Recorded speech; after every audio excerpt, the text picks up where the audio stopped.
Bonjour à toutes et à tous, bienvenue dans le podcast La Grosse Odyssée, le podcast qui part à la rencontre des héros du monde pro, les femmes et les hommes qui vivent et font la croissance.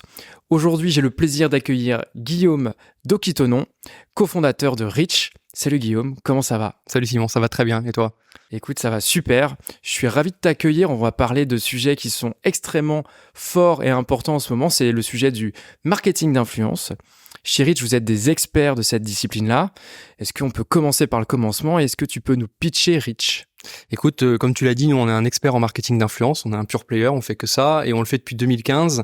La première, on est à l'origine une boîte tech, c'est-à-dire qu'on a développé notre propre technologie qui permet de récupérer de la donnée sur les influenceurs et leur communauté. Et d'abord, on a construit une agence, donc on accompagne les marques dans leur stratégie d'influence. Et puis maintenant, on vend notre technologie sous licence, donc en mode SaaS, pour les marques qui sont plus matures et qui veulent elles-mêmes opérer leur campagne d'influence marketing.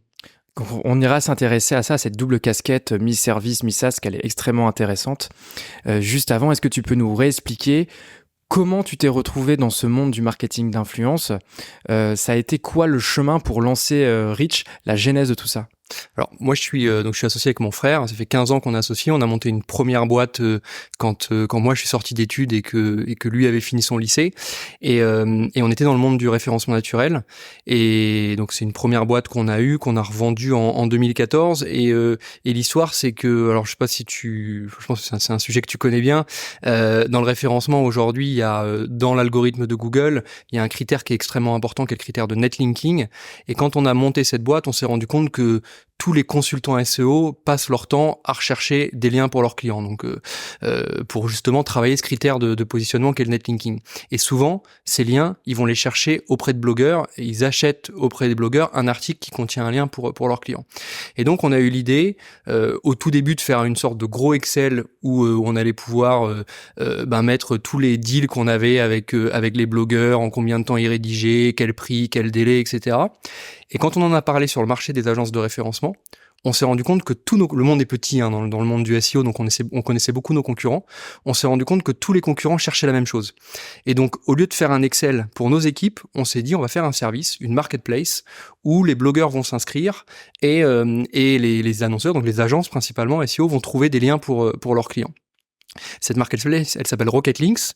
Nous, on a vendu notre agence de référencement et on a gardé l'activité Rocket Links. Et ce qui s'est passé, et tu vas comprendre où je veux en venir, ce qui s'est passé, c'est qu'en tour de 2014-2015, en étant à 100% sur l'activité Rocket Links, on s'est rendu compte que donc on était très proche des blogueurs. Et en discutant avec les blogueurs, on s'est rendu compte de la transformation des blogueurs qui étaient en train de devenir influenceurs. À ce moment-là, ils s'intéressaient à Facebook, à YouTube, il n'y avait pas encore Insta, il n'y avait pas encore TikTok, etc. Et donc, on a été, nous, aux premières loges de l'arrivée en France de l'écosystème des influenceurs. Et donc, on s'est dit, on va faire la même chose que Rocket Links, mais côté influenceurs. Donc, c'est comme ça qu'on est arrivé sur ce marché. C'est assez étonnant parce qu'on y est arrivé par le SEO. Et finalement, on est arrivé sur le marché de l'influence qui n'a rien à voir avec le référencement naturel. Mais c'est grâce à la proximité qu'on avait avec les blogueurs depuis plusieurs années qu'on a été dans les premiers en France à voir l'arrivée du marché de l'influence. Donc en fait, vous avez anticipé cette arrivée-là, vous avez créé une catégorie de services finalement à l'époque. Comment ça se présente ? Parce que toi et ton frère Maxime, vous êtes autodidacte, si je comprends bien. Donc comment on se forme, comment on y va en défrichant soi-même de zéro à cette époque ? Nous, on a toujours été un peu dans ce côté autodidacte. Quand on a monté l'histoire de l'agence de référencement, c'est que Maxime faisait du référencement. Donc Maxime, c'est mon frère depuis qu'il était, je pense, au collège ou au lycée. Moi, j'ai fait une école de commerce. Je savais bien vendre. Je me suis dit, je vais vendre ce qu'il sait faire. Donc, on s'est associés ensemble et on a monté une agence de référencement. J'avais aucune connaissance à ce moment-là sur le SEO et en fait, j'ai tout appris en vendant. À force de vendre des campagnes, j'ai compris comment ça fonctionnait et au fur et à mesure, je me perfectionnais. Moi, je pense que quand on vend, la vente est un des meilleurs apprentissages pour découvrir un domaine. Et donc, c'est comme ça que je suis arrivé dans le SEO. Côté Rocket Links, on s'est rendu compte qu'il y avait un besoin, donc on a eu l'idée de créer ce service-là. Et sur l'influence, honnêtement, on est parti de rien. Enfin, le marché il venait d'arriver, mais on savait qu'on était capable de le faire avec les blogueurs. On savait qu'on était assez en avance sur le marché parce que justement on avait vu cette arrivée des influenceurs assez tôt. Donc on s'est dit on va y aller. Après, entre-temps, la route n'a pas été toute droite parce que on a d'abord lancé une copie conforme de Rocket Links côté influenceur qui n'a pas du tout marché. Et donc on a quand même pivoté pas mal pour arriver à un modèle qui marche bien. Et justement, comment ça se passe quand on construit une activité? Donc vous avez, on va dire, l'entité mère. Ouais. Vous avez une partie agence avec des services dédiés au monde de l'influence qui est émergent et naissant à ce moment-là. Et à côté de ça, vous avez votre logiciel SaaS. Il faut faire des ponts entre les deux activités. Il faut faire en sorte de les piloter en parallèle pour que ce soit rentable des deux côtés. Ça se fait pas du jour au lendemain. Ça a été quoi votre route? Et puis finalement, c'est quoi les conseils que tu peux en retirer de ce modèle? Alors, en effet, aujourd'hui, on a un modèle double, comme tu l'as dit, vraiment un modèle agence assez traditionnel et un modèle SaaS puisqu'on commercialise notre techno. Et l'histoire, elle a été assez mouvementée parce que quand on a vu l'arrivée des influenceurs, notre première idée, ça a été de faire une tech. À l'instar de Rocket Links, on voulait faire la même chose côté influence. Donc on a créé cette tech. D'ailleurs, ça devait s'appeler Rocket Influence. On est toujours propriétaire de cette marque. Puis finalement, on a eu l'occasion de racheter le nom de domaine Reach et de créer la marque Reach qui était beaucoup plus performante, plus pertinente, pardon. Mais à l'origine, on devait déjà faire une tech. Sauf que on est arrivé sur un marché qui n'était pas du tout mature sur l'influence marketing, à la différence du SEO qui est un marché qui avait plus d'historique, où il y avait déjà des agences en place depuis un moment. Sur l'influence, il y avait personne. Et donc, on sait comment fonctionne un nouveau marché, c'est-à-dire que si l'annonceur le teste de lui-même fait des erreurs, il va pas se dire qu'il a mal fait le truc, il va juste jeter le bébé avec l'eau du bain en se disant l'influence marketing ça marche pas.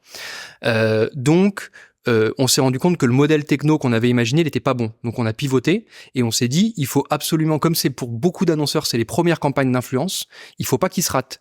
Parce que s'ils se ratent et qu'ils se disent l'influence ça marche pas, ils en referont plus.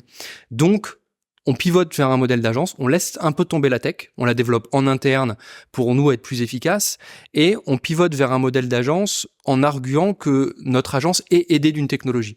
Donc la techno, elle nous a beaucoup servi, mais en interne au début. Mais parce que en fait, on n'avait pas le choix. On n'avait pas le choix. Et d'ailleurs, on a des concurrents qui se sont entêtés avec un modèle tech sur un moment où il n'y avait pas de market fit. Et donc, ils ont dépensé beaucoup d'argent pour essayer de créer ce market fit. Ils ont dû lever beaucoup de fonds.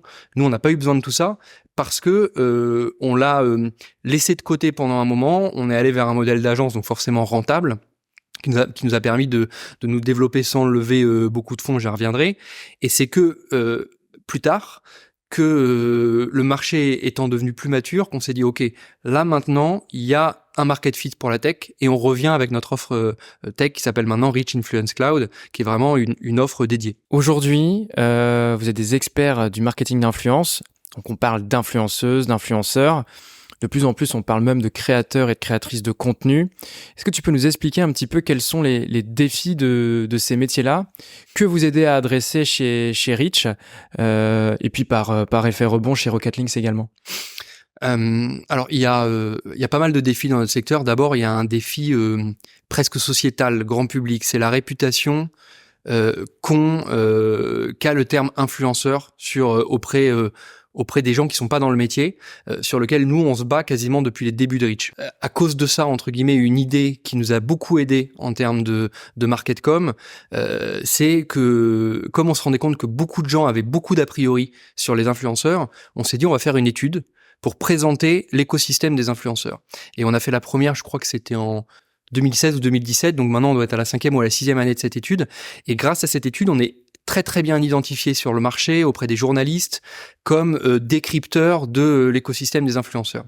Mais tout ça pour te dire quoi? Tout ça pour te dire que d'abord la première problématique c'est d'essayer de redorer l'image des influenceurs parce qu'on a une vision qui est complètement tronquée de ce monde-là. D'ailleurs, comme tu l'as évoqué, tu as parlé du terme créateur de contenu. Aucun vrai influenceur n'aime être appelé influenceur. Ils sont 3/4 à vouloir qu'on les appelle créateurs de contenu parce que ce terme n'est pas du tout représentatif de leur métier. D'ailleurs, on est rarement décrit par la résultante de ce qu'on fait. On est souvent décrit par ce qu'on fait au quotidien. Et au quotidien, ils n'influencent pas. Au quotidien, ils créent du contenu. Et il s'avère que de temps en temps, ils le font avec des marques et ça influence les habitudes de consommation. Mais la réalité de leur métier de tous les jours, c'est que ces gens-là, ils créent du contenu.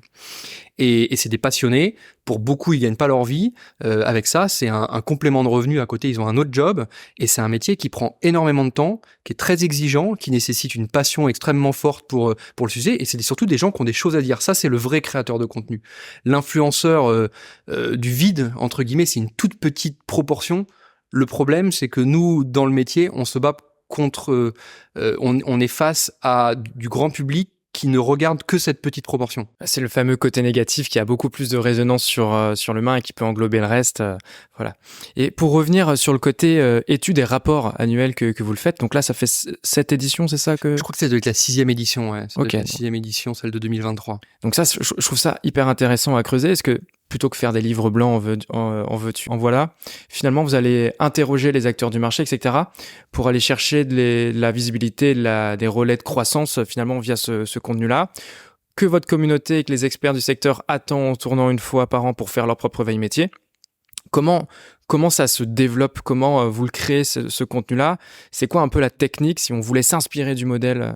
Déjà, l'origine du projet, c'est de se dire, les gens étaient vachement en recherche d'informations sur l'influence marketing, sur les influenceurs, que ce soit le grand public ou les professionnels.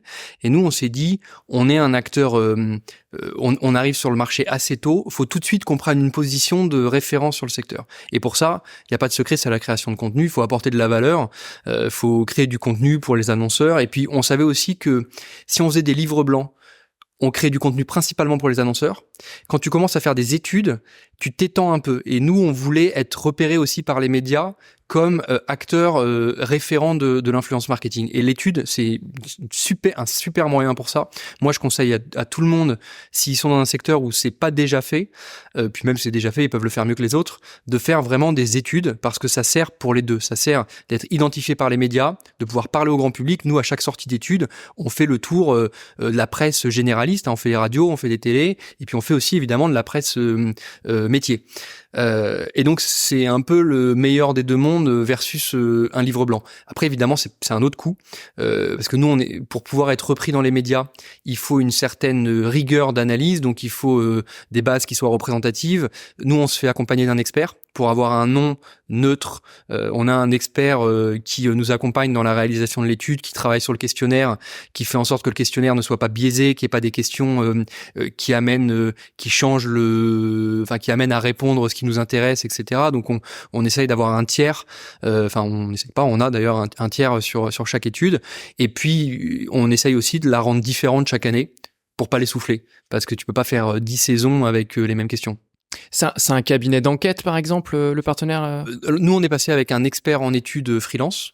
Et l'année dernière, là sur celle de 2023, on a interrogé les consommateurs, et donc là on est passé par un cabinet d'enquête, parce qu'on n'avait pas nous accès à des consommateurs. Et pour avoir, c'est simple, hein, parce que dans une étude tu dois avoir une base représentative de la population française, et pour ça tu as besoin de panels et donc la boîte qui s'appelle Norstat d'ailleurs, qui est une super boîte qui est originaire d'Amérique du Nord, qui vient de s'implanter en France, qui a une super équipe en France. On a travaillé avec eux.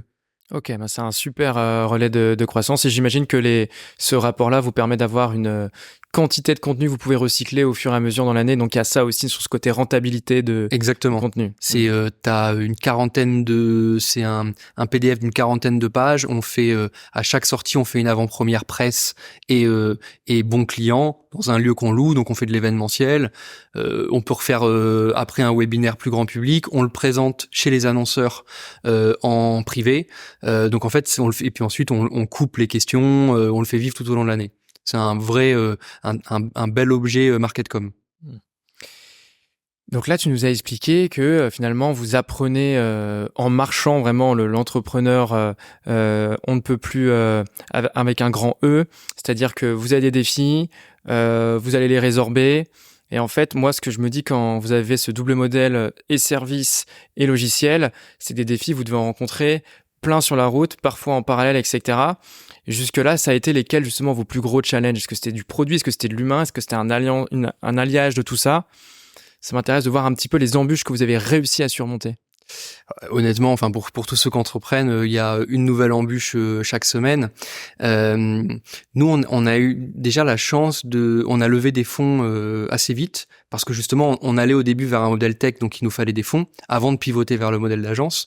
Et on a eu la chance d'avoir 4 super business angels qui nous ont accompagnés depuis les débuts de Reach et qui nous ont quand même beaucoup aidés. Je sais qu'il y a sur le marché plein de business angels différents. Eux étaient très impliqués dans les affaires, si bien que je pouvais les solliciter sur un entretien, je sais pas, je te donne un exemple, mais quand j'ai travaillé sur mes premières grilles de commerciaux, avant j'avais jamais recruté de commerciaux, et t'es là, il faut que tu fasses une grille de commission. Tu sais que dans le monde de l'entreprise, tu as un effet cliquet qui est énorme, c'est-à-dire que toute décision que tu prends, revenir en arrière quand tu prévois de scaler, c'est très difficile. Donc, vaut mieux pas se gourer. Et ils m'ont aidé sur énormément de choses. Donc, ça m'a évité quand même pas mal d'embûches. Après, on a eu des embûches people, justement, ces histoires d'effet cliquet, des décisions que tu prends sur lesquelles c'est dur de revenir en arrière. T'as des embûches quand tu scales, t'attires pas les mêmes personnes quand t'es une boîte de 10 personnes. Aujourd'hui, on est un petit peu plus de 70 dans les équipes. Ceux qui étaient là quand on est 2, c'est pas forcément la boîte qui leur plaît. Au contraire, tu peux aller chercher d'autres personnes quand t'es 70. Donc, t'as des enjeux people. Et puis, il y a eu l'enjeu aussi offre, parce que, comme je te l'ai expliqué, la route, elle a pas été toute droite. Il a fallu quand même avaler son ego quand on s'est rendu compte que notre offre initiale, elle marcherait pas. L'offre tech sur le marché en 2016, ça allait pas fonctionner. Donc, se dire, je vais changer de modèle pour ensuite y revenir. Et puis, quand on est revenu, là, aujourd'hui, on est revenu avec notre offre tech, on revient alors qu'on a dû répéter au marché qu'on était une agence quand on l'a. Si tu veux, comme on a beaucoup changé de positionnement dans cette histoire, il a fallu marteler sur le marché quand on s'est créé qu'on était une tech et que finalement on a pivoté vers un modèle d'agence. On a martelé sur le marché qu'on était une agence. Et ensuite, quand on a recréé une offre tech, il a fallu faire l'effet inverse. Mais on avait tellement martelé qu'on était une agence que maintenant il fallait marteler qu'on est une agence et un SaaS. Ça, c'est dur aussi parce que les gens ils te mettent très très vite une étiquette. Et comment vous y êtes pris pour remarteler par-dessus un message déjà martelé? Pareil, marketcom et beaucoup d'actions commerciales. Et surtout, une décision qu'on a prise assez vite après le lancement du SaaS, c'est de créer 2 équipes pour pouvoir vraiment dire aux annonceurs, aujourd'hui, c'est 2 offres différentes, avec 2 équipes différentes. Voyez-nous comme 2 sociétés. Vous pouvez travailler avec l'une, vous pouvez travailler avec les autres, avec l'autre. Dans certains cas, vous pouvez travailler avec les 2, mais il faut vraiment nous voir comme 2 sociétés. Et pour ça, il faut aller jusqu'au bout. Si tu veux dire à l'annonceur, faut nous voir comme 2 sociétés, faut avoir 2 équipes différentes, faut avoir 2 marques différentes, 2 presses commerciales différentes, et c'est ce qu'on a fait. Ça nous a beaucoup aidé. Ça a été quoi la part d'action inbound et d'action outbound? J'imagine que c'est des choses qui ont évolué depuis votre lancement, bien évidemment. Vous étiez plus dans une culture outbound et sortant, ou plus dans une culture inbound ou de marketing d'influence finalement? C'est quoi un petit peu vos C'est un peu notre sujet du moment. C'est qu'en fait, nous, on est avec mon associé, avec on est très branché inbound. Justement, le côté contenu, comment on réexploite, comment on essore un contenu jusqu'au bout. C'est des choses qui nous passionnent et qui nous intéressent beaucoup. Et puis on est passionné aussi par le métier qu'on vend. Donc le marketing influence, le SEO, c'est des sujets qui nous passionnent.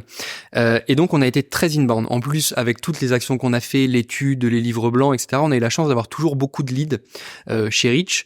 Et ça nous a nourris pendant très très longtemps. Et puis notamment quand tu es sur un métier d'agence, t'as pas besoin, t'es sur des deals qui sont c'est des montants assez importants, les appels d'offres. Donc t'as pas besoin de faire beaucoup de rendez-vous, beaucoup de leads pour faire de la croissance. Parce que suffit d'être là sur les bons appels d'offres avec les bons clients et de les gagner. Globalement, tu peux faire de bons taux de croissance avec ça. Là où ça c'est un peu compliqué, c'est au moment où on a lancé le SaaS. En fait, au début, notre stratégie commerciale, on pensait que ça allait être la même que sur notre partie agence, qu'on appelle Reach Agency aujourd'hui.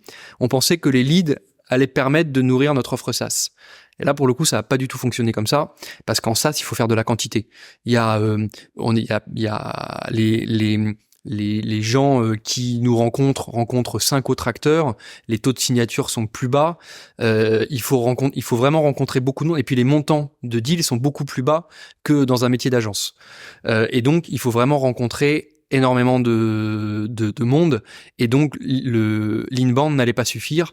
Et ça fait depuis à peu près la fin de l'année dernière qu'on est en train de passer sur une culture outbound, notamment avec l'activité Rich Influence Cloud, si bien que on se rend tellement compte d'à quel point ça fonctionne qu'on est en train aussi d'appliquer quelques bonnes pratiques aussi sur notre activité Rich Agency. Et puis, j'imagine que vous utilisez vos contenus inbound dans vos actions outbound, donc ça permet de boucler dans le bon sens. Si je comprends bien, une fois que vous aviez, on va dire, essoré tous les leads inbound, vous vous êtes dit, OK, en lançant un SaaS, on va être dans une logique de vente additionnelle, de cross-sell, et finalement ça s'est pas passé aussi puissamment que vous avez voulu, et c'est ça qui a déclenché vos actions outbound. Vous avez rajouté ce canal-là. Alors c'est un peu différent que ça. En fait, c'est pas du cross-sell parce que tu vises pas la même typologie de clients avec notre offre agence et notre offre SaaS.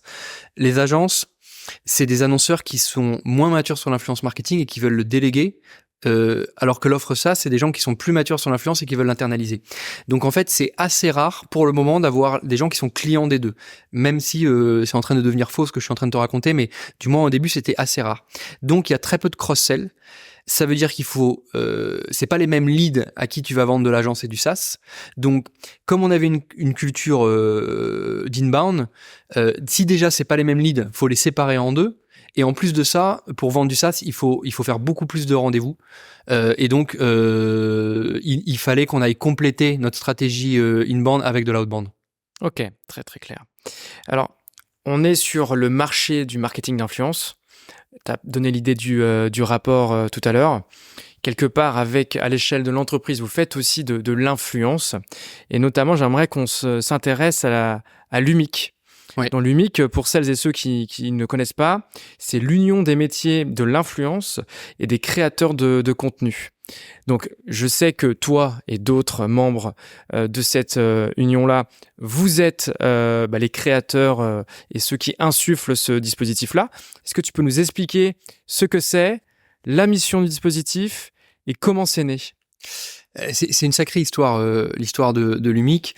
Alors, si tu suis un petit peu le sujet, il y a depuis la fin de l'année dernière, il y a des députés qui se sont emparés du sujet de l'influence marketing. Alors c'est lié, il y a eu, je crois que c'était un cache investigation. L'histoire, c'est qu'il y a eu beaucoup de bad buzz à cause notamment de la petite proportion d'influenceurs qui font n'importe quoi, qui sont très souvent des anciens candidats de télé-réalité. Alors c'est pas une généralité. Tous les anciens candidats de la télé-réalité ne font pas n'importe quoi. Et il n'y a pas que les anciens candidats de la télé-réalité qui font n'importe quoi. Mais néanmoins, il y a eu beaucoup de bad buzz dans l'influence à cause de ça. Les médias se sont emparés. Il y a eu un reportage. Il y a eu un clash entre Booba et Magali Berda. Et si bien que lors je crois que c'était dans une vidéo brute, il y a Bruno Le Maire qui a dit « Je vais m'emparer du sujet de l'influence marketing ». Et très vite, il est passé à l'action. Et il a cherché à réunir des experts de la profession et des annonceurs, enfin de l'écosystème pour essayer de comprendre le marché de l'influence marketing. Et donc nous, on a fait partie des acteurs qui étaient conviés, notamment grâce à l'étude, parce qu'en fait on avait été repérés par ces études et ils s'étaient servis un petit peu de nos chiffres, etc. Et donc on s'est retrouvés à Bercy autour d'une salle de réunion. J'ai jamais vu une salle de réunion. Je pense que c'est la plus grande salle de réunion que j'ai vue de ma vie. Et on était, il y avait autour de la table peut-être une quarantaine de personnes, une soixantaine de personnes, des unions des représentations de consommateurs, l'union des agences médias, l'union des marques, la DGCCRF, énormément de les lobbies des réseaux sociaux, donc les directeurs des relations publiques. Il y avait vraiment beaucoup de monde, et puis il y avait Rich et 4 ou 5 autres agences d'influence, pure players d'influence marketing, soit des agents, beaucoup d'agents et quelques agences. Et en fait, très vite, on s'est dit que c'est des concurrents à moi, hein, les gens qui étaient à côté de moi, c'est-à-dire qu'on se pique des clients, on se pique des équipes, comme toi avec tes concurrents. Mais en fait, on s'est rendu compte que si on n'était pas capable de répondre d'une seule voix, en fait, on allait se faire notre avis n'allait pas être pris en compte face aux mastodontes qu'il y avait autour de la table. Et sur ce sujet-là, l'ensemble des interlocuteurs n'avait pas des intérêts convergents. Quant à l'influence marketing, forcément, ça vient prendre des budgets à la RP, ça prend des budgets aux médias, donc ça peut intéresser certains que ça soit plus dur à faire de l'influence marketing. Il y a les annonceurs qui pourraient avoir certains intérêts, le gouvernement d'autres, etc. En plus de ça, quelques temps après, il y a 2 députés qui s'emparent qui veulent, comment dirais-je, prendre de court le gouvernement et porter une proposition de loi. Et eux, pareil, ils avaient au début une très très mauvaise compréhension de l'influence marketing. Et donc, on s'est réunis avec les 5 acteurs ou 6 acteurs qui avaient été invités à Bercy, et on s'est dit, la prochaine réunion, on y va et on parle d'une seule voix. Et donc la prochaine réunion, on a parlé d'une seule voix. Et en fait, on s'est rendu compte que si on était capable, au-delà du fait qu'on soit concurrent dans la vraie vie, qu'on se batte sur les appels d'offres, si sur un sujet qui est beaucoup plus important, qui est le développement et la création du secteur de l'influence, la défense des intérêts des influenceurs, on était capable de s'entendre, alors il fallait aller plus loin que juste se réunir à 5. Et fallait créer la première fédération, la première union professionnelle de l'influence marketing. Et c'est comme ça qu'est né l'UMIC. Ok, donc l'idée c'est de se dire que la part du gâteau elle est suffisamment grande pour être tous là. Certes on est concurrents, on est des rivaux, mais finalement on va essayer d'avoir plus de points ensemble. Et ça a donné quoi ensuite de venir avec cette coalition? Finalement vous avez eu plus de résonance, vous avez été plus entendus. C'est les conséquences, ça m'intéresse d'aller voir. Les conséquences, c'est déjà faut comprendre que il y avait une loi qui se tramait, qu'elle allait être décidée par des gens pour qui influence marketing égale influenceur de la télé-réalité exilé à Dubaï. Et si on les laissait avoir cette impression-là, on aurait eu une loi qui allait tuer le marché, et notre marché à nous, mais aussi le marché des influenceurs, qui représente énormément de passionnés, de création. C'est énormément de valeur aussi pour la France, pour les internautes. Et donc il y avait une loi qui allait être imaginée par des gens qui n'avaient pas une bonne image et une bonne vision de ce qu'était vraiment l'influence marketing. Et donc l'idée c'était de dire il faut que ça n'arrive pas. Et pour ça, on sera jamais entendu si on est tout seul. Et en plus de ça, le gouvernement a besoin d'avoir quelqu'un avec qui il peut parler pour faire bouger tout le marché, faire respecter la loi, etc. Et donc un interlocuteur unique et une fédération pour ça, c'est une très bonne manière de créer cet interlocuteur unique. Donc le but c'était ça. Et évidemment, quand on parle de process de création de loi, moi j'ai découvert plein de trucs. J'ai découvert le lobbying, créer une loi, c'est permettre à des députés d'échanger avec des influenceurs pour qu'ils comprennent leur métier, mais des vrais cette fois-ci, enfin ceux qui apportent de la valeur, permettre à des sénateurs de le faire, puisque la loi ensuite a été entérinée, enfin a été débattue au Sénat, au gouvernement, à DGCCRF, etc. Et puis le faire évoluer. Et donc c'est le processus législatif demande des équipes et demande du budget. Ce qu'on appelle parfois maladroitement le lobbying, c'est un travail en fait. Le lobbying, c'est rien d'autre que il y a des gens qui font la loi, qui ne sont pas des experts du marché, et il faut donner suffisamment de matière aux législateurs pour qu'ils fassent une loi qui s'adapte et qui soit cohérente avec le marché qu'on veut préserver. Et pour ça, il faut de l'argent. Et s'unir, ça a permis d'être légitime, et 2, de rassembler aussi de l'argent pour payer toutes ces actions. Parce que nous, Rich ou mes camarades, on voulait défendre le marché, mais on n'aurait pas pu dépenser 200 000 ou 300 000 euros seuls pour défendre ce marché-là. Donc il fallait qu'on s'unisse. C'était à peu près l'ordre de grandeur en termes de budget pour pouvoir faire aboutir ce mouvement? Il y a des unions et des associations qui ont plus de chance parce que leur première année, ils n'ont pas à gérer un processus législatif qui touche le cœur de leur secteur. Nous, c'était chaud. Enfin, on a dû créer un syndicat interprofessionnel en l'espace de quelques semaines parce que une loi allait sortir dans les 3-4 prochains mois. Et donc évidemment, le budget nécessaire est important et il est dans l'ordre de grandeur que celui que je t'ai cité. Ouais. Et quand on est dirigeant d'entreprise, d'une entreprise de 70 personnes et plus comme toi, ça demande quoi comme temps et comme engagement? C'est franchement je me rendais pas compte, c'est du taf. Et il y a dans les membres fondateurs de l'UMIC, notamment sa présidente Karine Fernandez, qui est une concurrente, hein, mais qui est plus agent. Elle est plus connue pour son métier d'agent d'influenceur, c'est-à-dire qu'elle représente des influenceurs, elle représente notamment Enjoy Phoenix. Nous, chez Reach, on n'est pas agent, on est du côté client, donc on est agence d'influence, même si parfois la frontière peut être un peu plus floue que ça. Elle, pour le coup, et notamment parce qu'elle représente des influenceurs, elle a permis des rencontres, elle a beaucoup leveragé les influenceurs qu'elle représente pour aider ceux qui écrivent et qui font les lois et qui les votent à comprendre notre secteur. Et elle a énormément bossé, nous tous les membres fondateurs et puis les autres membres qui nous ont rejoints, c'est beaucoup de travail.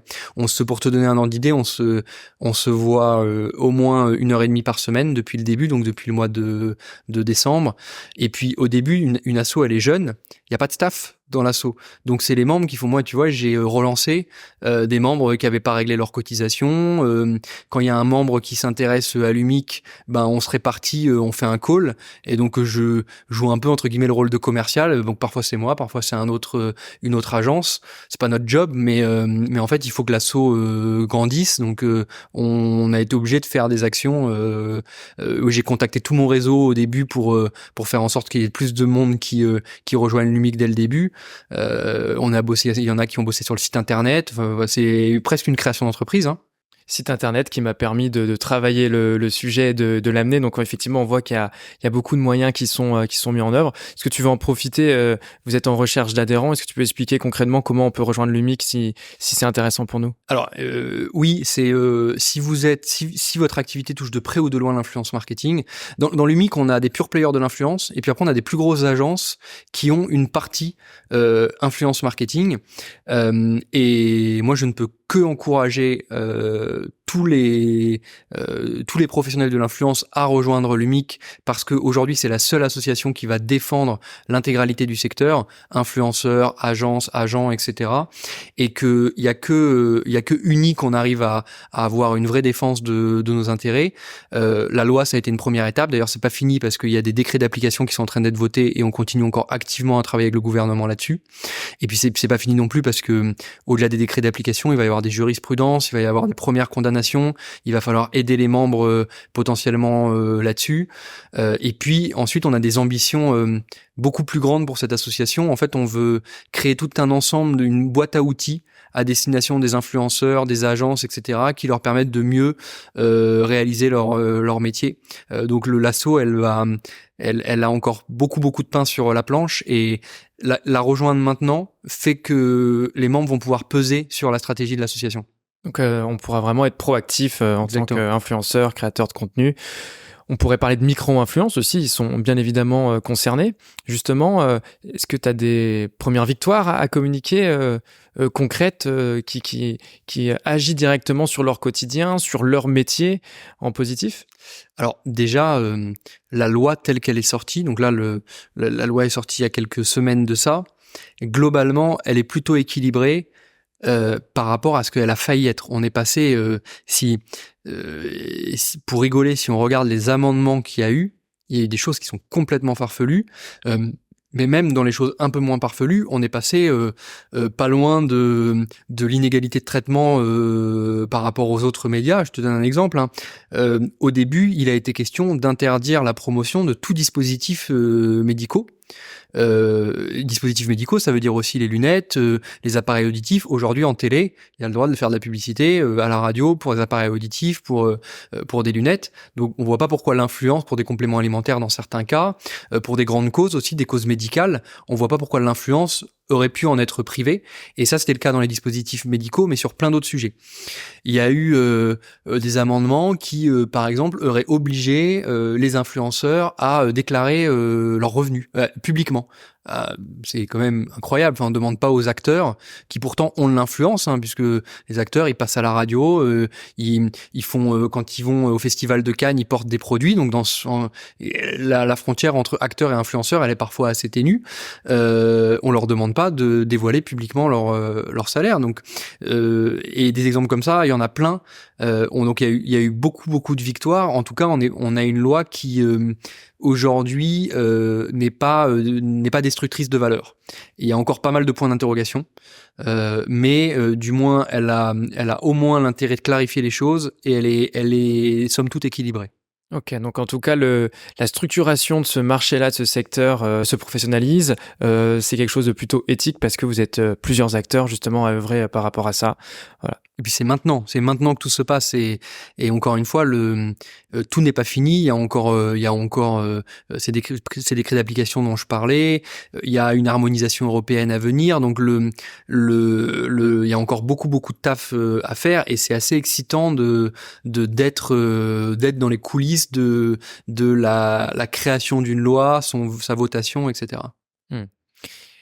Pour revenir à Reach, donc sujet intimement lié, il y a un second gros chantier que j'aimerais évoquer avec toi. C'est celui de votre rapprochement avec le groupe Décuple. On parle souvent de rapprochement et de mariage qui se passent mal. Mm-hmm. Moi, j'aimerais qu'on parle de ceux qui se passent bien. Je sais que c'est le cas pour vous chez Reach. Est-ce que tu peux nous expliquer déjà qu'est-ce que le groupe Décuple et comment le rapprochement entre vos deux structures s'est passé? Déjà, tu as raison de souligner qu'il se passe bien et en général, je le crie sur tous les toits parce que comme tu dis, c'est assez rare et beaucoup se plaignent. Enfin, moi, j'ai beaucoup d'amis entrepreneurs dont certains ont rejoint des groupes et je me rends compte de la difficulté que ça peut être et aujourd'hui, mon associé et moi et les équipes, on a vraiment beaucoup de chance. Mais je vais t'expliquer pour que ce soit un peu au-delà du discours, mais les faits d'abord, pour t'expliquer ce que fait le groupe. Alors c'est un groupe qui est assez peu connu. Pourtant c'est un groupe qui a 50 ans d'existence, qui est coté en bourse, groupe familial d'un peu plus de 1000 collaborateurs. Il est peu connu déjà parce qu'il s'appelait pas Décuple avant, et surtout parce qu'il a une activité qui est elle-même peu connue. Avant ça s'appelait ADL, Performance, pour abonnement à durée libre. Ce qu'il faisait, c'est, t'as dû déjà recevoir un courrier comme ça chez toi. C'est un courrier de ta banque ou de ton opérateur télécom qui te dit, comme vous êtes bon client LCL ou comme vous êtes bon client Bouygues Télécom, abonnez-vous à Challenge et on vous offre un iPad. Déjà reçu un courrier comme ça ou peut-être tes parents. Et en fait, si tu regardes en bas du courrier, tu verras que le courrier n'est pas envoyé par Bouygues Télécom ni par Challenge d'ailleurs, il est envoyé par ADL. Et aujourd'hui, ADL, ils sont propriétaires de près de la moitié des abonnements à la presse en France. C'est-à-dire qu'il y a une personne sur deux qui est abonnée à la presse en France, en fait, est abonnée via ADL. Et ça, c'est une activité qu'ils ont démarré il y a 50 ans, basée sur un business model américain aux États-Unis dans les années 50. Quand tu t'abonnais à la presse, tu participais à des tombolas et il y avait un monsieur qui venait avec un gros chèque frapper à ta porte, c'était filmé et donc ça créait de la viralité. Tout le monde avait envie de s'abonner à la presse pour justement participer à ces tombolas. Et donc ils ont importé le même modèle en France. Donc c'était Philippe Risoli qui faisait la remise du prix et puis donc à un moment ça marchait plus et donc avec ce système de tombola ils ont trouvé une autre manière d'incentiver l'abonnement qui était d'offrir un produit technologique. Au tout début de l'ère de la téléphonie, ils offraient un téléphone portable, ça a très très bien marché, et puis maintenant des iPads, des tablettes, enfin des tablettes et autres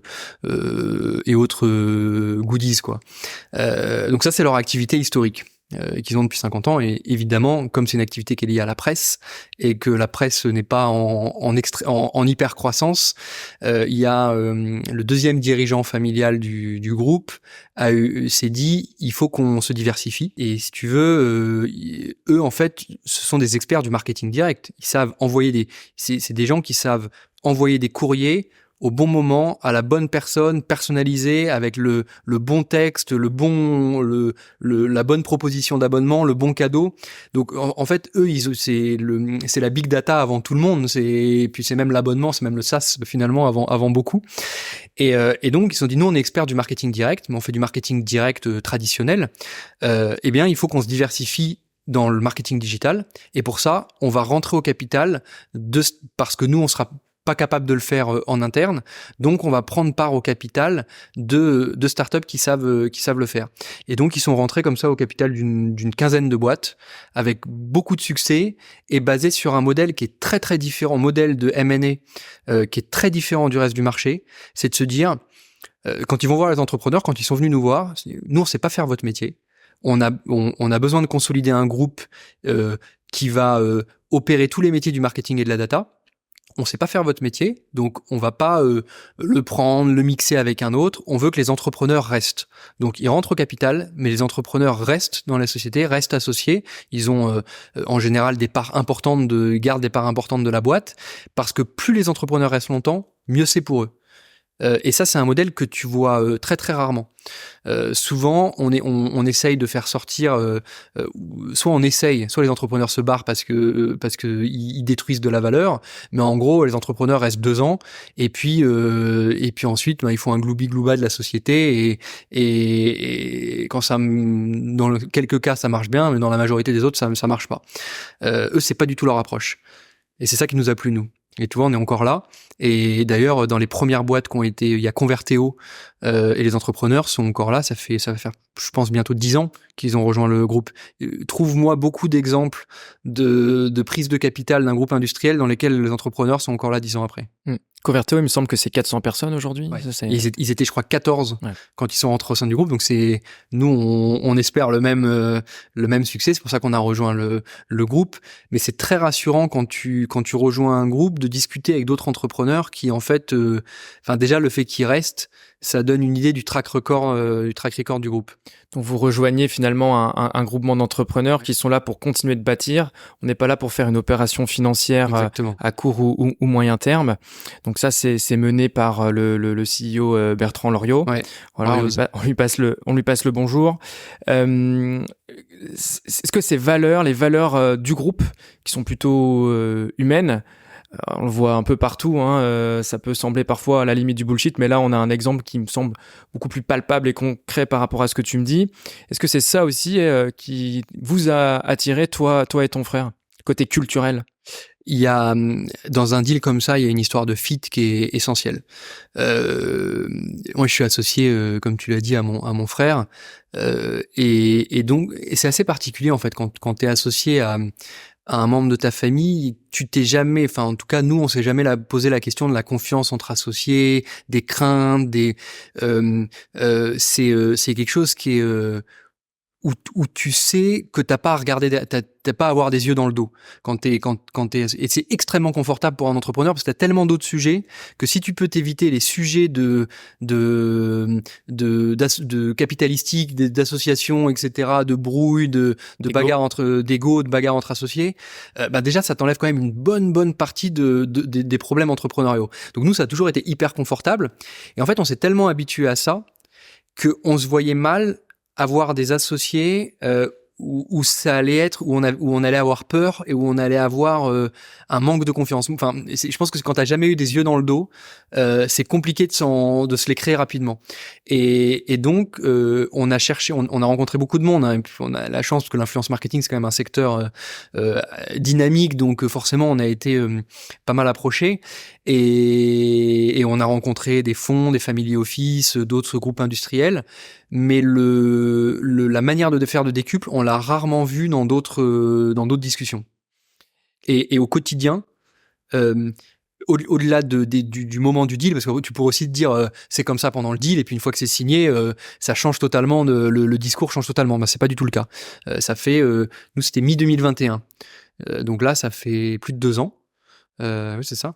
Ça fait 2 ans et le constat il a pas changé. Et c'est combien de croissance à peu près depuis que vous avez effectué le groupe ou Reach dans le groupe? Nous on fait quasiment 30% de croissance par an. Donc toujours une belle trajectoire de croissance. En plus là le Reach Influence Cloud c'est vraiment notre relais de croissance. On a des très grosses ambitions avec cette activité et le groupe nous accompagne bien. Aussi, on est c'était un objectif aussi de rejoindre le groupe, c'est qu'on est très attentif à la croissance externe. On est dans une position aujourd'hui où on regarde des dossiers pour acheter des boîtes et en fait on sait qu'on sera bien accompagné avec le groupe qui lui-même a cette activité depuis plus de 10 ans. Quand tu dis accompagner, c'est accompagner en termes de conseils dans l'exercice de croissance externe. C'est aussi dans une logique de budget à aller chercher, donc des levées internes finalement. C'est les deux. Est-ce qu'il y en a d'autres? Alors c'est déjà le savoir-faire.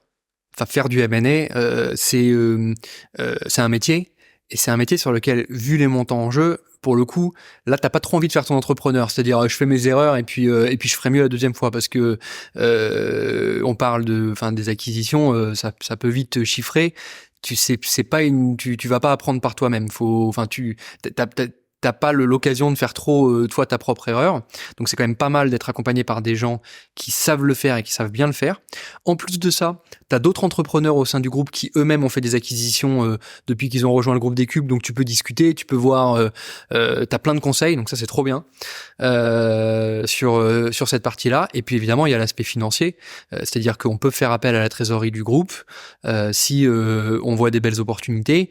Et on est dans un monde où quand il y a des belles opportunités, faut réagir vite et t'as pas le temps d'aller relever des fonds ou faire de l'emprunt s'il y a une super tech d'influence complémentaire à la nôtre et qu'on a besoin de 2 ou 10 millions, oui, on aura très probablement pas le temps de contacter les banques. Il faut déclencher vite et pour ça on sait que le groupe nous soutiendra parce que c'est leur stratégie de croissance.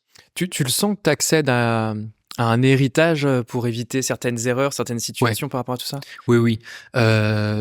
Les équipes M&A de Decube sont vraiment rodées et c'est rassurant pour nous, mais c'est aussi très rassurant pour les boîtes qu'on approche. Parce que en fait, dans le M&A, bien savoir le faire, c'est bon pour les deux parties. C'est pas que bon pour celui qui sait le faire. Parce que, en fait, si tu sais pas faire, tu fais des erreurs ou tu crées des discussions qui vont créer de la friction. C'est des sujets générateurs de friction forcément, et si tu commences à raconter n'importe quoi, à être un peu flou, tu crées du stress chez l'entrepreneur qui va rejoindre ton aventure, avec qui en plus nous on cherche, comme le groupe en fait, on cherche des gens qui vont rejoindre l'aventure du groupe, l'aventure riche, des entrepreneurs qui vont rester, et ils ont besoin d'être en confiance pour rester. Et il faut donc les mettre dans une relation de confiance. Et je pense que la meilleure manière de mettre les gens dans une relation de confiance, c'est on sait faire, on a fait, tout va bien se passer. Quand on voit les docs, il n'y a pas d'erreur, ils sont clean, ils sont équilibrés aussi. C'est pas le M&A où, en gros, t'envoies une lettre, une LOI où tout est en ta faveur et t'attends que de la personne en face qu'elle ait trouvé le bon avocat, sinon elle se fera avoir. C'est pas ça l'approche. Et c'est très rassurant d'avoir une approche comme ça. C'est-à-dire, on va, dès le début, envoyer quelque chose d'équilibré, histoire de se passer des conversations parce qu'on les a déjà eu 1000 fois, et voilà ce qui est équilibré sur le marché. Concernant le rapprochement auprès d'un groupe comme vous avez effectué, se mettre au diapason avec son ou ses associés, en l'occurrence son frère, c'est une chose. Le communiquer en interne aux talents et aux membres actuels à ce moment-là de l'histoire de l'entreprise, c'en est une autre. Comment vous vous y êtes pris ? On a fait c'était juste avant les vacances. On a réuni tout le monde en présentiel. On voulait garder la surprise. Alors je sais plus ce qu'on a raconté pour qu'il y ait tout le monde en présentiel. Je crois parce qu'en fait on a des jours, les jours des plénières en général, c'est des jours où on fait venir tout le monde, et donc ça devait correspondre plus ou moins à une plénière. Ça nous a permis d'avoir toutes les équipes réunies, et on a simplement expliqué la rencontre, l'objectif. Mais en fait il y avait quelque chose de très rassurant, c'est que on restait. Et que on a pu leur montrer des exemples, des boîtes qui avaient déjà rejoint le groupe, avec les entrepreneurs qui étaient toujours là, la stratégie inchangée, l'envie, la rage des entrepreneurs toujours existantes et toujours intactes. En fait, ça, c'est des éléments de preuve qui parlent. Il y a pas besoin de dire autre chose que ça. Et donc les équipes ont été très rassurées de ça, et surtout elles ont pu le voir. Puisque là, ça fait 2 ans maintenant, et elles voient que ça n'a pas changé notre manière de faire, notre manière de diriger la boîte. Et puis, en plus de ça, elles ont pu faire des synergies. Donc, les commerciaux, évidemment, tu leur parles de synergie commerciale, de rencontrer les clients des autres activités. Il commence à y avoir des mouvements des mouvements RH entre les différentes entités du groupe. Nous, on a réussi à faire venir un super talent dans nos équipes. Là, récemment, il y a une boîte qui s'appelle Brainsonic, qui est une très belle agence de pub qui a rejoint le groupe. Il y a une personne de chez nous qui a fait son stage chez nous, qui part en alternant chez Brainsonic. Enfin voilà, on essaye ça, c'est ces 2 exemples que je connais, mais il y en a plein d'autres auprès des autres entités. Donc, elles ont pu voir le côté positif, et à date, elles n'ont pas vu le côté négatif. Et sur le moment, quand vous faites l'annonce, pendant cette plénière-là, et que vous dites, on rejoint un groupe qui a une vraie philosophie, une vraie niaque toujours présente, et qui a réalisé des précédentes opérations où les dirigeantes et dirigeants sont toujours là, comment vous le montrez? Vous aviez des témoignages vidéo internes, vous alliez sur les comptes LinkedIn, ça se fait comment? On a juste évoqué les noms des boîtes. On a laissé aussi aux gens un peu le temps de digérer, de faire leur propre recherche. Ils ont vu je pense qu'il y a des éléments rassurants. Décuple, c'est une boîte familiale. Elle est cotée en bourse, mais elle est contrôlée majoritairement par la famille Vigneron, qui est la famille du fondateur. Ça, c'est très rassurant. La boîte, elle a 50 ans. Elle sera là dans 200 ans et plus. C'est une trajectoire familiale. Ils ont un autre rapport au temps. Ça, c'est très rassurant, et c'est ce qu'on a évoqué. Et puis nous, ça nous touche évidemment, le fait que la boîte soit familiale. On a évoqué les exemples des autres entrepreneurs. Ils ont pris le temps de faire leurs recherches. On a aussi un peu laissé digérer. C'était les vacances.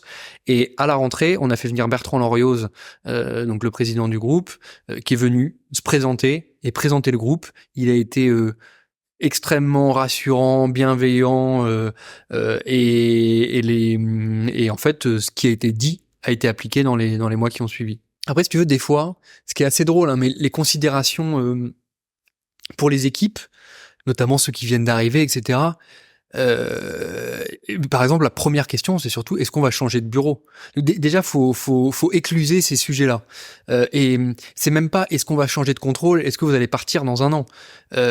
La première priorité, c'est est-ce qu'on va changer de bureau? Est-ce qu'il va y avoir des cadres du groupe qui vont venir nous diriger? Si déjà t'écluses ces craintes-là, après, le reste, ils ont l'occasion de le voir venir.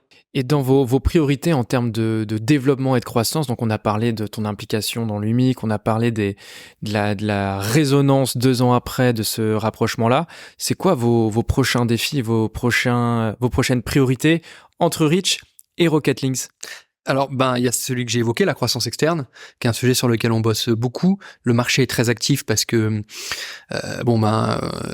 faut dire ce qui est, il y a plus de fonds. Les fonds d'investissement ont un peu fermé le robinet. Donc, il y a beaucoup de boîtes qui, notamment des boîtes qui ont besoin de financer leur croissance, qui aujourd'hui n'y arrivent pas. Le groupe, lui, est pas endetté, est très sain financièrement et continue son activité de M&A, et donc par la même occasion les filiales aussi. Donc déjà on a beaucoup de dossiers. On va aussi à la rencontre des dossiers. Donc ça c'est un vrai challenge parce qu'on sait pas faire. Mais on est bien aidé et c'est très intéressant parce que ça te fait aussi te remettre en question, toi, sur ton business model, sur comment tu peux apporter de la valeur aux personnes qui vont te rejoindre potentiellement. C'est hyper challengeant. Et puis c'est quand tu es encore associé, fondateur, etc., tu te rends compte que le M&A c'est risqué. Enfin, c'est un pari que tu prends, donc il faut, parce que c'est toi qui vas l'assumer. Donc ça se fait pas avec, ça se fait en se posant beaucoup de questions. Ça c'est très cool. On a l'enjeu de l'international. Notamment sur l'activité Reach Influence Cloud, et donc ça m'amène au troisième enjeu que j'aurais plutôt dû mettre en premier, qui est le développement de cette offre-là, parce que c'est un peu notre dernier bébé. On a réussi à développer un super produit. Aujourd'hui, on a plein de fonctionnalités qui sont uniques sur le marché. Nos clients restent, nous conseillent à d'autres annonceurs. On a vraiment un super portefeuille client. Maintenant, il faut qu'on fasse connaître cette offre-là, et il faut qu'on la développe commercialement en France et à l'étranger. Et c'est quoi l'offre, si tu devais la pitcher pour la faire connaître? C'est une technologie qui permet à un annonceur de l'accompagner dans toutes les étapes de sa campagne d'influence marketing. C'est-à-dire que c'est la même que nous, on utilise en interne en tant qu'agence, qui nous fait gagner plein de temps, qui nous fait être plus efficace, etc. Aujourd'hui, on l'a mis sous licence à destination des annonceurs. C'est un peu, pour moi, on dit que c'est un IRM, donc c'est le CRM de l'influence. C'est comme si aujourd'hui, si t'as pas de techno d'influence marketing, c'est comme si t'avais une équipe commerciale et que t'avais pas de CRM. C'est drôle parce que les conversations que j'ai avec les prospects, qu'on a avec les prospects, doivent être très proches de celles que toi, tu as aussi. C'est-à-dire que quand je discute avec un annonceur qui réfléchit à s'équiper, en gros, au début, il faisait un petit peu d'influence marketing, tout tenait sur un Excel. Donc, ils arrivaient à mettre le nom des influenceurs qu'ils avaient contactés, le numéro de téléphone, le deal qu'ils avaient passé, etc. Ils faisaient leur report sur Excel. Et puis, à force d'en faire, en fait, le Excel, il explose. Ils sont plusieurs. Chacun a sa copie différente du Excel. Et donc, à un moment, comme toute équipe commerciale, il faut s'équiper d'un CRM. C'est exactement la même chose sur l'influence marketing. Au bout d'un moment, le Excel, il marche plus. Et donc, il faut que tu t'équipes d'une technologie. Et c'est ça aujourd'hui qu'on leur vend. Donc, dans une logique de centralisation des données, exactement, des outils et des équipes, mais cette fois-ci dédiées au rôle de l'influence marketing. Exactement. On n'imagine pas le temps que tu perds si t'as pas une tech d'influence. Rien que pour mettre à jour ta donnée d'influenceur. Et parfois, on a rencontré des boîtes où il y avait un stagiaire qui a été recruté juste pour updater le nombre de followers qui évidemment change tous les jours des influenceurs. Et donc dans le gros Excel, ils viennent changer tous les jours le nombre de followers, le taux d'engagement, etc. C'est un temps de dingue qui est perdu par les équipes tant qu'elles sont pas équipées d'une techno. Et les pays que vous avez dans le viseur, c'est lesquels aujourd'hui ? Alors, au-delà de la France, on s'intéresse beaucoup à l'Europe du Nord. Dans l'Europe proche, le marché est un peu particulier. En fait, on a l'Espagne qui a un marché assez peu mature sur l'influence, donc qui a plutôt besoin d'agences. Nous, en fait, on est bien quand le marché est mature parce que il y a que si le marché est mature que les gens ont besoin de s'équiper en interne. Côté de l'Italie, le marché est plus mature, mais c'est une approche très RP de l'influence marketing, où les gens fonctionnent par réseau, font pas très attention à la data. Je généralise pas, mais en grande partie c'est ça. Donc le marché cible, c'est plutôt l'Europe du Nord, Suède, Norvège, Pays-Bas, etc. Ok, et vous souhaitez y aller à quel horizon en termes de timing ? Alors là déjà on a déjà commencé, mais c'est beaucoup des clients, des gens qui étaient déjà clients en France, qui nous ont amenés à rencontrer le reste des équipes, et on a signé des extensions de licence sur ces pays-là. Là maintenant l'objectif c'est vraiment de vendre dans le pays directement. Alors avec les équipes commerciales basées en France, mais en tout cas là aujourd'hui on a réussi à vendre d'abord à la France, puis grâce à eux aux autres pays. Maintenant, on veut toucher directement les autres pays. Lancer des nouveaux pays avec d'autres cultures, etc. Exactement. Et rapport au marché, c'est tout un exercice. Donc, je te recevrai dans 2 ans et puis on pourra faire le point. On comptera les points, ouais. Ce que je te propose, Guillaume, c'est d'attaquer notre dernière partie sur notre échange avec des questions un peu plus génériques. Mm-hmm. Tu prends ton temps pour y répondre. Et la première que j'ai envie de te poser, c'est comment toi, en tant que dirigeant aujourd'hui, tu fais pour maîtriser ton équilibre vie pro, vie perso ? J'ai commencé ce travail il y a plusieurs années parce qu'au tout début de Reach, je travaillais pas tout le week-end, mais je travaillais quand même tous les dimanches après-midi. Je faisais notamment, je pense, beaucoup d'entrepreneurs, hein, je faisais la compta et les factures le dimanche après-midi. Ça me permettait d'être tranquille, de pas avoir à le faire en semaine. Et puis, je crois que c'est la croissance qui m'a aidé. C'est-à-dire que à partir du moment où tu as de la croissance, ça veut dire que tu génères du chiffre, tu génères de la renta et tu peux prendre des prestats. Et en fait, moi, j'ai pu prendre des prestats sur tous les sujets qui étaient un peu les sujets en dehors du business, c'était ces sujets-là qu'attaquaient un peu mon équilibre vie pro, vie perso. Parce qu'en fait, tout ce qui est à côté, compta, facture, reporting, finance, HR, etc., tu le relègues un peu parce que la semaine, tu te concentres sur ce qui est ton cœur d'activité et tu dis, ça, je ferai le soir ou je ferai quand il y aura plus personne au bureau. Donc, à partir du moment où tu grossis, t'as les budgets, tu peux prendre des prestats et tu peux t'enlever cette partie-là. Et je pense que quand on a été autour de 2018, je pense que j'ai arrêté de travailler le week-end. Et bon, ce n'est que récemment que je travaille un peu moins le soir, mais je pense, enfin pour moi, c'est la croissance qui m'a permis d'opérer cette amélioration vie pro, vie perso. Je dis toujours qu'il n'y a pas d'odyssée sans adversité. Aujourd'hui, c'est quoi ton plus grand ennemi ? Je pense que dans nos métiers, l'adversité, c'est de se rendre compte, le plus grand ennemi, c'est d'oublier que tout, que tu peux pas t'enfoncer dans un confort. Dans des métiers d'agence, par exemple, faut toujours tout remettre en question, tout remettre en jeu. Tu vois, tu parlais de l'outbound qui te fait vivre, et puis ensuite là, je te disais que maintenant on passe à l'inbound, etc. En fait, il y a une organisation, elle est pas idéale, elle est favorable ou défavorable, et ça dépend d'un moment. Elle peut être favorable à un moment et défavorable à l'autre. Et donc le plus grand ennemi, je pense, c'est de pas changer les choses. C'est de rester dans une orga et d'avoir entre guillemets la flemme de donner un coup de pied dans la fourmilière. Et plus t'es gros, plus c'est dur de donner des coups de pied dans la fourmilière, mais tu ne survis pas en tant que start-up, encore moins dans les métiers d'agence qui sont des métiers qui sont people-based. Tu survis pas si tu donnes pas des coups de pied dans la fourmilière, dans ta propre fourmilière. Hein, c'est pas, tu donnes pas des coups de pied par plaisir dans la fourmilière. Tu te donnes des coups de pied dans ta propre orga, dans la manière de faire les choses, parce que c'est comme ça que tu continues de grossir et que tu continues de croître.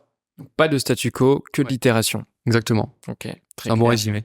Très très clair. Si tu devais donner un conseil, un top conseil au Guillaume des tout débuts dans l'entrepreneuriat, j'entends, tu lui donnerais quoi comme recommandation? Je pense, j'en ai parlé un petit peu de cet effet cliquet, c'est que les décisions que tu prends, c'est assez difficile de revenir en arrière. Et donc il faut vraiment réfléchir à ces décisions et en discuter avec, être un peu mentoré. Moi, j'avais la chance d'avoir, comme je le disais, 4 business angels qui ont joué dont certains qui ont joué ce rôle de mentor. Et c'est important pour pas faire. En tant qu'entrepreneur, tu peux faire des erreurs, mais tu peux pas non plus te dire ouais, je teste ça et puis je changerai l'année prochaine, etc. C'est pas vrai. C'est pas vrai parce que c'est vrai quand t'es 5, quand t'es 70. Toute décision que tu prends, revenir en arrière va créer du changement, du stress chez les gens et ça va avoir un impact sur le business. Donc, il faut avoir des décisions qui sont très réfléchies. T'as un exemple que vous avez vécu, parce que t'amènes le sujet, tu l'as amené 2 fois ce sujet-là, donc j'imagine que t'as vécu un effet cliquet où vous avez dû revenir en arrière et qui a dû avoir des conséquences, j'imagine, sur l'humain. C'est quoi un peu ce que tu as vécu Je vais te donner un exemple. D'ailleurs, je pense que c'est un bon exemple pour ceux qui créent des boîtes là. Au début, donc on faisait de l'influence marketing, on n'avait pas de clients. Donc notre pôle commercial, c'était tout le monde s'appelait à l'époque, on les appelait creative business developers, et donc c'est des gens qui faisaient, c'était des sales, mais on n'avait pas de séparation entre le newbies et le old biz, les clients déjà existants. C'est normal, il n'y avait pas de old biz. Et donc tout le monde avait un territoire de new, enfin pouvait faire soit du newbie, soit du oldbiz. Donc au début, et la grille de commission était adaptée à ça. C'est-à-dire que la grille de commission était très intéressante puisque en général les grilles de commission quand tu vas chercher du client sont très hautes. Sauf que ce qui s'est passé, c'est que on s'est développé, on a fait de la croissance. Dans ce même temps, l'influence marketing en lui-même a fait de la croissance, donc on surfait sur une vague de la croissance de reach plus l'hyper-croissance d'un marché de l'influence, et donc c'est devenu de 1 beaucoup plus facile de faire du business, et de 2 surtout, les clients qu'on avait signés re-signaient. Et donc la personne qui était creative biz dev, au bout d'un moment elle s'était constitué un portefeuille et elle allait plus chercher des nouveaux clients. Elle restait sur son portefeuille actuel, sauf qu'elle avait une grille de personnes qui est censée faire du new biz. Et transformer on a fait à un moment une séparation entre l'account et le newbies parce que c'était nécessaire. En fait, notre modèle il tenait plus. Quand tu avais des gens qui étaient sur des grilles newbies pour faire du oldbiz, ça peut pas marcher. Ça marche dans aucune boîte.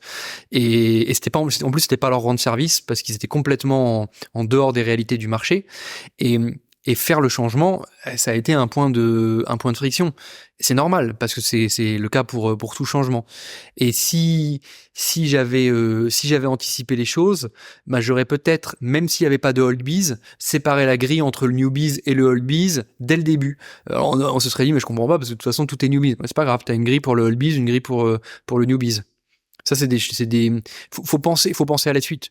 Ok. Et toujours aujourd'hui, c'est des choses que vous avez changées par la force des choses ou... On l'a fait, ouais, Ok.